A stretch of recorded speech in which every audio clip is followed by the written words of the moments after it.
Jai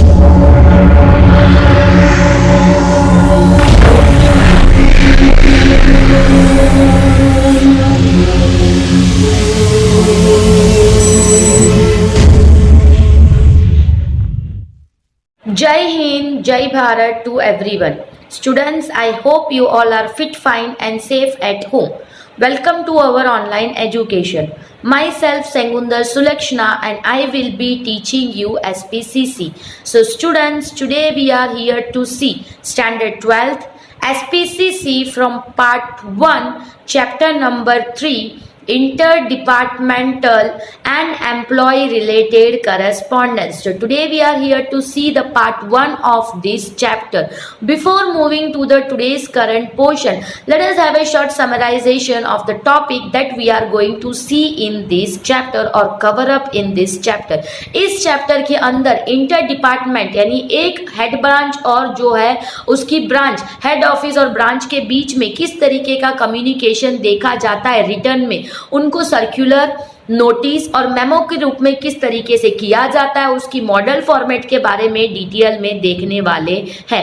उसके बाद recruitment के टाइम पे किस तरीके का करस्पॉन्डेंस देखा जाता है, प्रमोशन, ट्रांसफर या डिमोशन के टाइम पे किस तरीके का लेटर राइटिंग का कम्युनिकेशन एक हेड ऑफिस और उसके ब्रांच के बीच में देखा जाता है, एम्प्लॉय का इंटर डिपार्टमेंटल कैसा एक कम्युनिकेशन होता है, उस पोर्शन के बारे में इस चैप्टर के अंदर हम डिटेल में कवर करने वाले। So students, without wasting the time, let us move on with the PDF in the further portion from the textbook in the further video. So students, now let us move on with the today's portion with the chapter number 3, interdepartmental and employee related correspondence. So what we are going to see in this chapter already we have discussed. Still here the index has been given up. Let us see the index. In index we will see the interdepartmental correspondence, introduction, need for interdepartmental correspondence, meaning of notice, objective of notice, meaning of curricular and functions of curricular, characteristic of curricular and difference between notice and curricular. Then we are going to see the model letters, which means the format of the letters, meaning of memo, characteristic of memo and model specimen copies of the letters. And then we are going to see the employee related correspondence. In that also we are going to see the introduction, meaning of requirement and model regarding the recruitment, meaning of appointment, details included in an appointment letter, model appointment letter, meaning of promotion, reason for promotion, and then after the model letter regarding promotion, meaning of transfer, objectives of transfer, model letter of transfer, meaning of demotion and the circumstances regarding demotion, model letter of demotion, completions of service and model letter of completion on service. So in short, whatever the portion of correspondence is been taken up between the employer and the employee in the business, that we are going to see in the today's portion in a very detailed manner. So let us move on with the today's portion. First point, introduction. Internal departmental correspondence. I am going to read it out, listen it out carefully.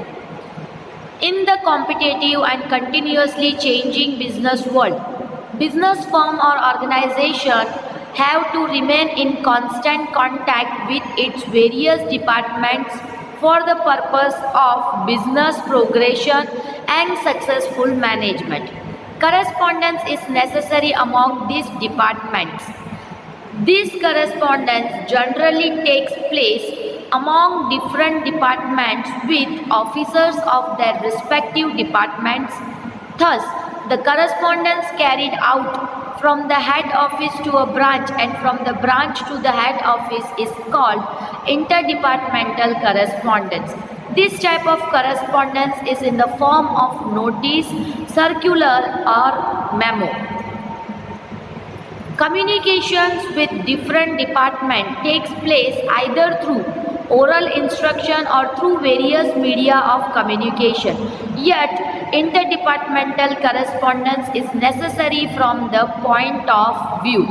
सो सबसे पहले introduction की अगर हम बात करते हैं, continuously business world के अंदर आप देखो तो कंपटीशन और चेंजेस नज़र आते हैं। बिजनेस फर्म या ऑर्गेनाइजेशन को कांस्टेंट कांटेक्ट में रहना पड़ता है बहुत सारे डिपार्टमेंट के साथ। सो ये डिपार्टमेंट की बिजनेस प्रोग्रेशन हो और सक्सेसफुल मैनेजमेंट कहीं ना कहीं इसके लिए हेल्प आउट करता है। करस्पॉन्डेंट नेसेसरी हो जाता है हर एक डिपार्टमेंट के बीच में एक दूसरे के साथ कांटेक्ट में रहने के लिए। करस्पॉन्डेंस की अगर हम बात करते हैं तो जनरली अलग अलग डिपार्टमेंट के ऑफिसर और रिस्पेक्टिव डिपार्टमेंट के ऑफिसर के बीच में जो है करस्पॉन्डेंस देखा जाता है। तो करस्पॉन्डेंस जो भी हेड ऑफिस ऑफ ब्रांच से कैरी फॉरवर्ड किया जाता है वो हेड ऑफिस से लेके ब्रांच, ब्रांच से लेके हेड ऑफिस, इस तरीके से करस्पॉन्डेंस कम्युनिकेशन देखा जाता है। इसे कहीं ना कहीं इंटर डिपार्टमेंटल करस्पॉन्डेंस बोला जाता है, इसीलिए इसको इंस्टीट्यूशनल करस्पॉन्डेंस भी बोला जाता है। ये जो टाइप का करस्पॉन्डेंस है इसका फॉर्म क्या होता है, तो इसका फॉर्म कहीं ना कहीं notice,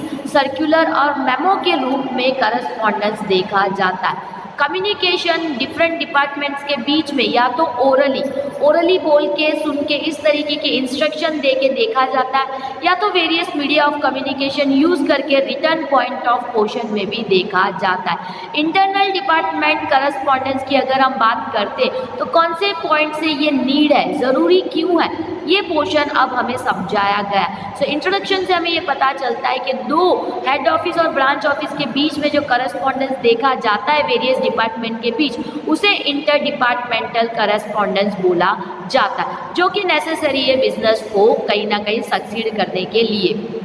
Now, need for internal department correspondence.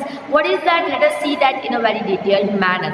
Number 1, verbal information suggestions may be forgotten but can be retained in the form of a letter. Information and idea which are communicated between departments and the head office can be documented and served as evidence. Undesirable information or any information where there is a hesitation in communicating face to face can be imparted freely through correspondence. Employee become conscious about one's duty if the work is assigned in a very written form. Information can be filed and may be useful in future. It is a less expensive and more effective medium. So need for interdepartmental correspondence. Department के बीच में ही एक दूसरे के बीच में return communication की क्या ज़रूरत है। सबसे पहले वर्बल इंफॉर्मेशन, अगर आप ओरली किसी को सजेस्ट करते हो तो काफ़ी टाइम के बाद वो भूला जा सकता है, बट अगर आप लेटर में लिख के देते हो तो आप उसको कभी भी रिटेन यानी फिर से उसको रेफर कर सकते हो। फर्स्ट पॉइंट ये है। सेकेंड, इंफॉर्मेशन या जो आइडिया दो डिपार्टमेंट के बीच में एक्सचेंज किया जाता है हेड या कोई पोर्शन में डॉक्यूमेंट एविडेंस के रूप में उसको कभी भी यूज़ किया जा सकता है। अनडिज़ायरेबल जो इन्फॉर्मेशन या कोई भी इन्फॉर्मेशन अगर हमें हिचकिचाहट हो रही है किसी को फेस टू फेस वो पोर्शन बोलने में, तो हम रिटर्न में फ्रीली उस चीज़ को रिवेल कर सकते हैं। एम्प्लॉय ज़्यादा कॉन्शियस हो जाता है, अगर उनको रिटर्न में कोई काम दिया जाता है तो वो उसको लेके ज़्यादा सीरियस हो जाता है और उस काम को बहुत अच्छे से करने की कोशिश हमेशा करता है। फोर्थ पॉइंट, एम्प्लॉय हमेशा कॉन्शियस हो जाता है। उसके बाद फिफ्थ पॉइंट, इन्फॉर्मेशन जो भी दिया जाता है रिटर्न में उसको फाइल किया जा सकता है और फ्यूचर में भी उसको रेफर किया जा सकता है। इवन लेस एक्सपेंसिव और more effective of medium correspondence यानी रिटर्न पोर्शन माना जाता है। यहाँ पे क्यों हमारे इंटरनल डिपार्टमेंट करस्पॉन्डेंस रिटर्न में होना चाहिए उसके 6 पॉइंट्स में नीड को बताया गया है। अब हम देखेंगे meaning of notice. A letter that is written to communicate, to let the employees of the office know and implement the change regarding the legal or constitutional method or structural changes in the institutional issues of a business firm or organization is known as notice. So हम जो भी letter लिखते हैं communicate करने के लिए employ के साथ, हायर अथॉरिटीज़ के थ्रू एम्प्लॉय के साथ कोई बातचीत करने के लिए कम्युनिकेशन, कोई नया कानून आया लीगली और कोई चीज़ को ध्यान में रख के चलना है, उस पोर्शन के ऊपर स्ट्रक्चरल चेंजेस कुछ आया है, इंस्टीट्यूशन में कोई इशू आया है बिजनेस के रिलेटेड, ये सारी चीज़ों के बारे में जब हमें उन्हें बताना है हम उनको बताने की जो कोशिश करते, कम्युनिकेट करने की कोशिश करते, उसे कहीं ना कहीं नोटिस बोला जाता है। जैसे स्कूल वगैरह में छुट्टी के लिए नोटिस आता है, इंपॉर्टेंट फैक्टर्स के लिए नोटिस आता है। सो ये सारी पोर्शन को कहीं ना कहीं नोटिस बोला जाता है। बिजनेस के फर्म के अंदर भी ऑर्गेनाइजेशन में जो कॉन्स्टिट्यूशनल यानी लीगल चेंजेस या मैटर या स्ट्रक्चरल चेंजेस जो देखा जाता है, उसके बारे में एम्प्लॉय को बताने की जो कोशिश किया जाता है, उसे नोटिस बोला जाता है। Objectives of notice. ऑब्जेक्टिव क्या है? नोटिस लिखने के पीछे क्या क्या ऑब्जेक्टिव्स देखा जाता है? Number 1, to draw the attention of employ when policy matters are not being followed strictly, to inform the employees the changes made according to circumstances, to inform the employee to perform duty according to set order or specific method, to assign a particular work to a particular person and the time limit and the location to complete the work, to inform who has to submit the progress report and to whom, submitted by the particular person. So first of all notice की objective क्या होता है? अगर कोई employ कोई policy है company की, वो फॉलो नहीं कर रहा है, उसके ऊपर कंपनी स्ट्रिक्टली अटेंशन लाना चाहता हो, तो तब वो नोटिस इशू करता है। इवन एम्प्लॉय को अगर अभी कोई सर्कमस्टेंसेस, अभी कोई चीज़ चल रहा है, उसमें कोई चेंजेस करना हो, तो उस टाइम पे भी एम्प्लॉय को वो इन्फॉर्म करने के लिए नोटिस लिखा जाता है। एम्प्लॉय को अपनी ड्यूटी को जैसे स्पेसिफिक मेथड में करना चाहिए और किस ऑर्डर में करना चाहिए, ये इन्फॉर्म करने के लिए भी नोटिस असाइन किया जाता है। इसके अलावा पर्टिकुलर वर्क एक पर्टिकुलर पर्सन को पर्टिकुलर लिमिटेड टाइम के अंदर करना है और इस लोकेशन में ये काम को कंप्लीट करना है, ऐसा इन्फॉर्म करने के लिए भी नोटिस इशू किया जाता है। इसके अलावा वो काम होने के बाद कितना काम हुआ है, कहाँ तक काम पहुँचा है, उसका रिपोर्ट जो होता है, प्रोग्रेस रिपोर्ट, वो किसको देना और कौन देगा, कौन किसको कब रिपोर्ट सबमिट करेगा, ये पोर्शन भी नोटिस के थ्रू बताया जाता है। यहाँ पे खत्म होता है objective of notice. So a letter written on a regular basis to a group of employ with a view to inform them about the code of conduct decided by the management of the business firm or organization is known as circular letter. Circular letter has practical and administrative attitude. So circular का मतलब जब एक return letter एक regular press में group of employ को भेजा जाता है, सिर्फ और सिर्फ उनको इन्फॉर्म करने कि मैनेजमेंट के थ्रू अब क्या कोड ऑफ कंडक्ट जो है डिसाइड किया गया, भाई कल से सबको 7 बजे आना है, 2 बजे ब्रेक होगा। तो इस तरीके के रेगुलर बेसिस के ऊपर जब लेटर इन्फॉर्मेशन के लिए एम्प्लॉय के लिए लिखा जाता है, तो उसे सर्कुलर लेटर बोला जाता है। सर्कुलर लेटर बहुत ही प्रैक्टिकल और एडमिनिस्ट्रेटिव एटीट्यूड से लिखा जाता है, यानी रोज़ की बिजनेस को संभालने की एटीट्यूड से वो लिखा जाता है। सो सर्कुलर का मीनिंग समझने के बाद let us move and see the function of the circular. It guides the employ regarding that scope of work. It draws the attention of the employee for implementing decision taken by the management. It clarifies what is expected from the employees. It maintains equality among employees. So यहाँ पे क्यों circular को क्यों पास किया जाता है? सबसे पहले एम्प्लॉय को गाइड करने के, उनको क्या क्या काम करना है और किस तरीके से करना है, ये चीज़ें उनको समझाने के लिए सर्कुलर कहीं ना कहीं पास किया जाता है। एम्प्लॉय की अटेंशन देना कि मैनेजमेंट ने अब क्या नया डिसीजन लिया और किस तरीके से मैनेजमेंट अब काम करने वाला है, उसके बारे में बताने के लिए अटेंशन को ड्रॉ करने के लिए सर्कुलर पास किया जाता है। इवन एम्प्लॉय को किस चीज़ पे क्या एक्सपेक्ट किया जाता है, उसका क्लैरिफाई करने के लिए एम्प्लॉय को ये काम करना ही पड़ेगा और इस तरीके से वैसे क्लैरिफाई करने के लिए भी सर्कुलर पास किया जाता है। इक्वलिटी मेंटेन करने, हर एक एम्प्लॉय के बीच में समानता मेंटेन करने के लिए भी सर्कुलर पास किया जाता है। तो यहाँ पे फंक्शन खत्म होता है। Let us see the characteristic of a circular. A circular is written addressing not a particular employee but the entire group of employees. Matter mentioned in the circular is applicable to all members of the group equally. The format of a circular is like all other letters. Yet, sometimes inside address or complimentary clause are not written. Date and time are very important in circular. It is more like an attention drawing tool for a particular group employee regarding implementation of policy decision. So circular कब कब लिखा जाता है और कैसे, उसकी characteristic क्या है? तो सर्क्यूलर सबसे पहले रिटर्न फॉर्म में होता है और एड्रेसिंग किया जाता है। कभी भी पर्टिकुलर एक एम्प्लॉय के लिए नहीं लिखा जाता है, पर्टिकुलर ग्रुप ऑफ एम्प्लॉय के लिए सर्क्यूलर पास किया जाता है। मैटर्स जो भी सर्क्यूलर के अंदर मेंशन किया जाता है, ये पोर्शन एप्लीकेबल होता है कि सारे मेंबर्स को इजीली, ग्रुप ऑफ मेंबर को इक्वली लागू पड़े, वैसे मैटर्स सर्क्यूलर में बोला जाता है। फॉर्मेट ऑफ सर्क्यूलर की अगर हम बात करते हैं तो बाकी के लेटर के जैसे ही सर्क्यूलर देखा जाता है। कभी कभी इनसाइड एड्रेस और कॉम्प्लीमेंट्री कोड सर्क्यूलर पोर्शन में देखा नहीं जाता, direct mid part of the letter देखा जाता है। डेट और टाइम बहुत इंपॉर्टेंट होता है सर्क्यूलर में, ताकि फ्यूचर में उसको रिटेन करने के काम आ पाए कि कब वो नोटिस किसको दिया गया था, यानी कब वो सर्क्यूलर पास किया गया था। जैसे कि रोज़ सबको 7 बजे आना है, ये पोर्शन आज इन्फॉर्म किया गया, तो कोई बोले मुझे नहीं पता, तो डेट के साथ टाइम के साथ हम उसे पता है कि इस दिन को इतने बजे ये सर्क्यूलर पास हुआ था। इस तरीके का पोर्शन देखा जाता है। इसके अलावा सर्क्यूलर की अगर हम बात करते तो ये एक अटेंशन ड्राइंग टूल, यानी ध्यान केंद्रित किया जाए वैसा एक टूल माना जाता है। पर्टिकुलर ग्रुप ऑफ एम्प्लॉय को कौन से इम्प्लीमेंटेशन पॉलिसीज़ के ऊपर हुआ है, उसके रिलेटेड डिसीजंस क्या है, ये सारी चीज़ों के बारे में ध्यान देता हुआ पोर्शन सर्क्यूलर माना जाता है। कैरेक्टरिस्टिक यहाँ खत्म होता है, एक पैराग्राफ दिया गया है, let us see that in a very detailed manner.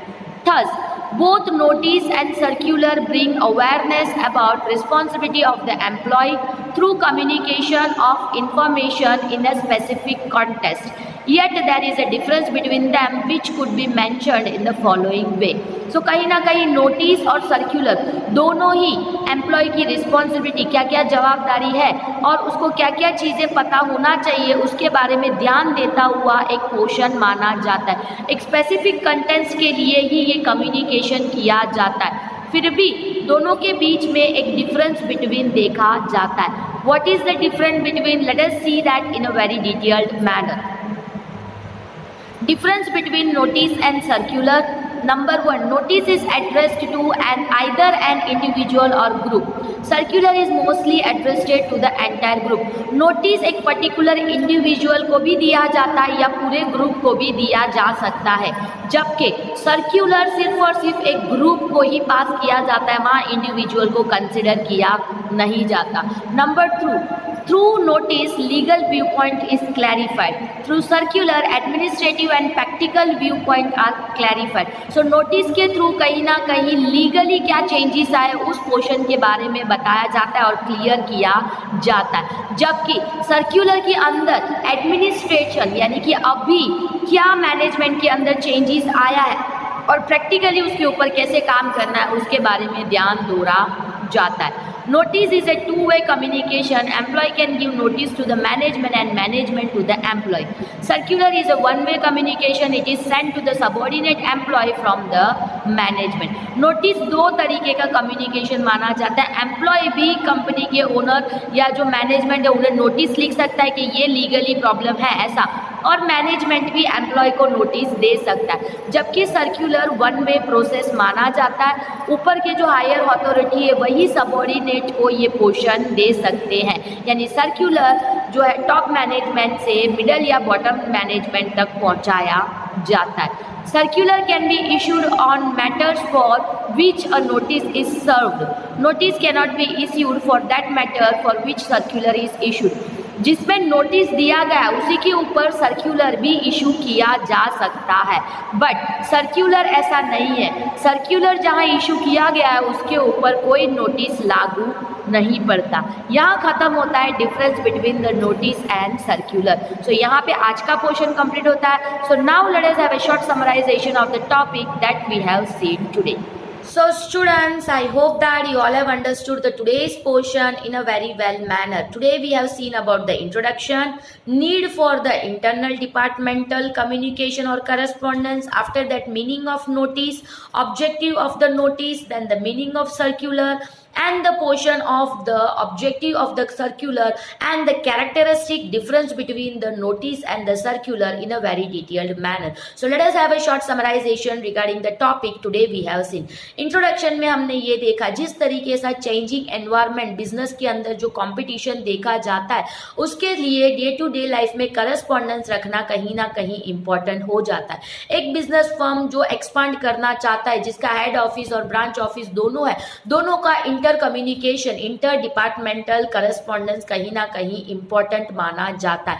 Inter correspondence कहीं ना कहीं बिजनेस को डेवलप करने में या ऑब्जेक्टिव को अचीव करने में बहुत ज्यादा ही हेल्प आउट करता है। उसके साथ साथ हमने ये भी देखा कि effective way of communication correspondence जो है रिटर्न पे ज्यादातर माना जाता है और कहीं ना कहीं इंटर डिपार्टमेंटल जो करस्पॉन्डेंस होता है वो ज्यादातर 3 पोर्शन में देखा जाता है, सर्क्यूलर, नोटिस एंड मेमो के रूप में देखा जाता है। सो इस चैप्टर के अंदर हम इस पोर्शन के बारे में बहुत ही डिटेल में देखने वाले हैं। ये आइडिया हमें इंट्रोडक्शन से ही मिल जाता है।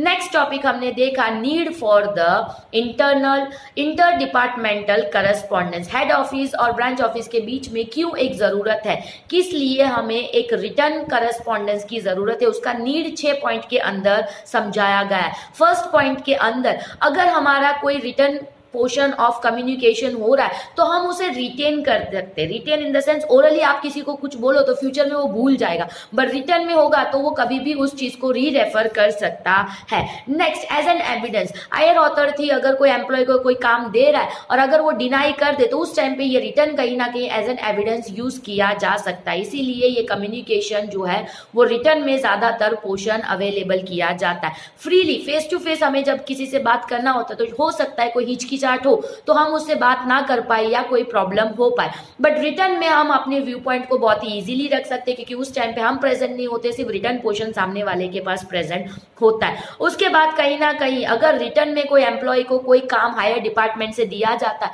तो एम्प्लॉय उस काम को बहुत कॉन्शियस लेता है और उसकी ड्यूटी को अच्छी तरीके से परफॉर्म करने की कोशिश करता है। रिटर्न में जो भी करस्पॉन्डेंस किया जाता है उसको फाइल किया जा सकता है और फ्यूचर में उसको री रेफर भी किया जा सकता है। रदर देन दैट जो रिटर्न का पोर्शन होता है वो लेस एक्सपेंसिव और ज्यादा इफेक्टिव माना गया, इसीलिए कहीं ना कहीं इंटर डिपार्टमेंटल के अंदर रिटर्न करस्पॉन्डेंस जरूरी है ये माना जाता है। उसके बाद हमने मीनिंग ऑफ नोटिस देखा। What is the meaning of notice, why notice is issued. Notice का मतलब जब भी लीगल चेंजेस, पॉलिसीज में कोई चेंजेस या हायर अथॉरिटी अपने सबऑर्डिनेट को कोई चीज के बारे में स्ट्रिक्टली इन्फॉर्म कर रहे हैं उसे नोटिस के रूप में दिया जाता है। नोटिस इन द सेंस वो एक अटेंशन ड्रॉ करता है जिसके अंदर लोगों की जो पॉलिसीज मैनेजमेंट के अंदर क्या लीगल चेंजेस और मैनेजमेंट के अंदर क्या अब सर्टेन चेंजेस आने वाले हैं उसके बारे में नोटिस हमें वो पोर्शन के बारे में अवेलेबिलिटी देता है। ऑब्जेक्टिव की अगर हम बात करते हैं, सबसे पहले पॉलिसी मैटर्स के लिए एम्प्लॉय की अटेंशन को ध्यान देने के लिए नोटिस इशू किया जाता है। इस ऑब्जेक्टिव से स्ट्रिक्टली आपको ये पोर्शन फॉलो करना है, इस तरीके का नोटिस इशू किया जाता है। दूसरा, मैनेजमेंट के अंदर अब क्या चेंजेस आने वाला है उस चेंजेस के बारे में एम्प्लॉय को इन्फॉर्म करने के लिए कहीं ना कहीं नोटिस इशू किया जाता है। स्पेसिफिक ड्यूटी यानी एक पर्टिकुलर एम्प्लॉय को एक पर्टिकुलर ड्यूटी इस टाइम के अंदर ये काम को आपको करना है और ये जो काम है ये आपको देना है और स्पेसिफिक मेथड से ही करना है, स्पेसिफिक पोर्शन से ही करना है। वैसे एक स्पेसिफिक सेट ऑर्डर और स्पेसिफिक मेथड्स के लिए उन्हें इन्फॉर्म किया जाता है। अगेन, एक प्रोजेक्ट वर्क किसी को दे रहे हैं तो स्पेसिफिक वो पर्टिकुलर वर्क कितने टाइम में, कौन से लोकेशन में, कब तक कंप्लीट करना है, कितने लोगों के साथ, वो भी इन्फॉर्म नोटिस के थ्रू किया जाता है। अब ये जो काम दिया है इसका रिपोर्टिंग भी करना होगा, कितना प्रोग्रेस हो रहा है, किस तरीके से प्रोग्रेस हो रहा है, तो ये सारे प्रोग्रेस के ऊपर रिपोर्ट किसको देना है और किसको देना है और किन को देना है, ये पोर्शन के लिए भी नोटिस इशू किया जाता है। सो कहीं ना कहीं ये 5 पोर्शन ऑब्जेक्टिव के साथ नोटिस इशू किया जाता है। यहाँ पे नोटिस का पोर्शन कंप्लीट होता है।